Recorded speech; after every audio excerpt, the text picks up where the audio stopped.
Vous avez détruit tous ces milices-là, tous ces missiles-là. Vous les avez détruits.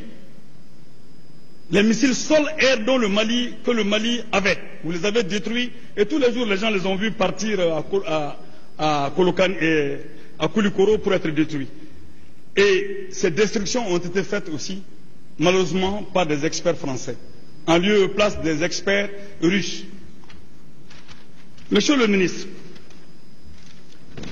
vous avez parlé de l'armée des terres.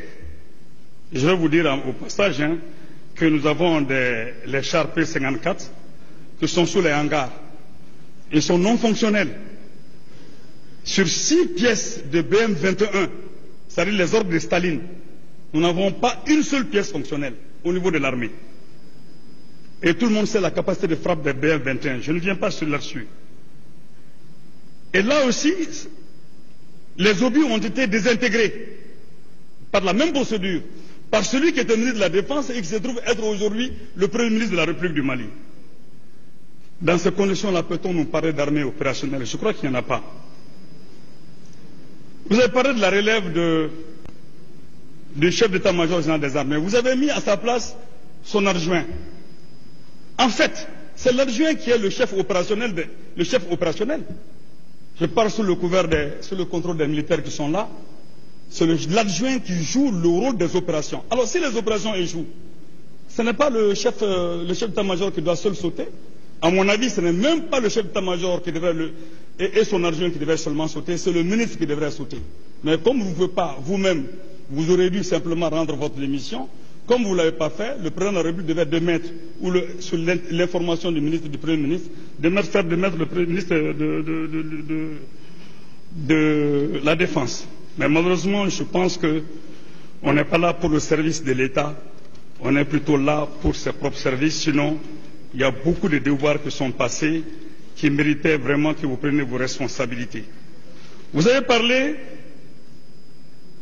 j'ai parlé de 200 hommes qui sont assévarés, qui sont bien organisés, c'est une milice bien organisée, vous avez connaissance de cela. Vous ne les touchez pas, vous n'avez pas expliqué comment cela a été construit. Mais je peux vous dire que la prolifération des milices est due à votre incapacité de protéger les citoyens et à la justice, la mauvaise justice rendue dans ces différentes circonscriptions-là. C'est ce qui explique la prolifération des milices.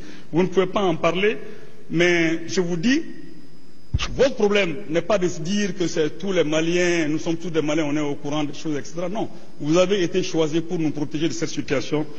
Vous avez montré que vous n'en étiez pas capable.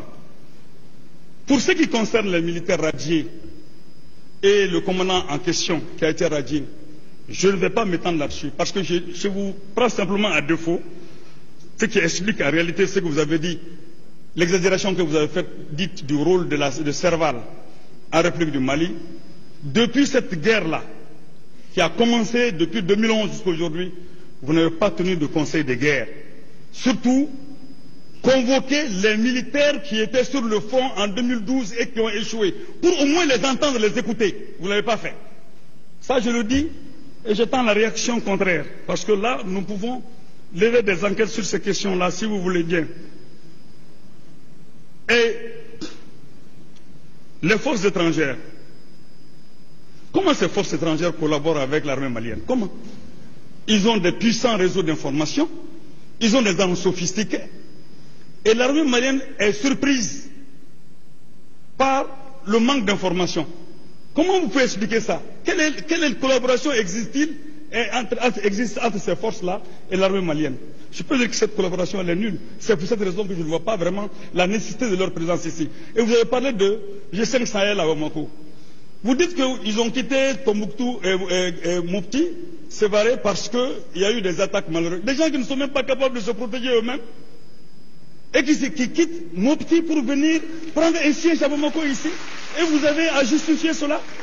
Non, je vous dis encore une fois, G5 Sahel partout sauf à Bamako. En principe, G5 Sahel, c'est un regroupement d'armées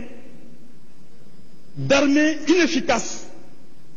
Donc nous avons plutôt le besoin de reconstruire et reconstruire notre armée plutôt que de faire appel à n'importe quelle structure parce qu'il y a de l'argent derrière.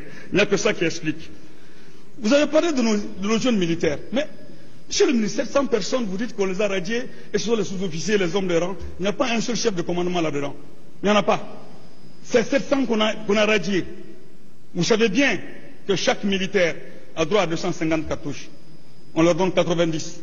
Les unités ne sont jamais, les effectifs ne sont jamais complets. C'est pourquoi vous êtes passé au-dessus des effectifs. Les effectifs ne sont jamais complets. Jamais complets, et vous donnez 90 cartouches à des gens qui ont besoin de 150.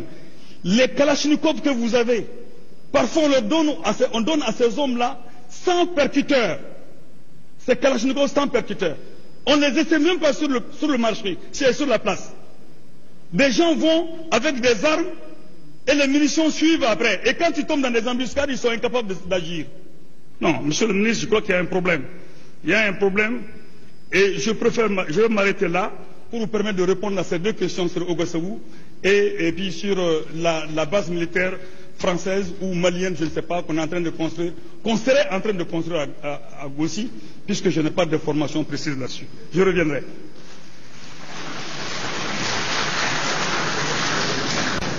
« 8 minutes 44 secondes. Donc, ça vous fait au total environ 13 minutes. Monsieur le ministre, vous avez la parole.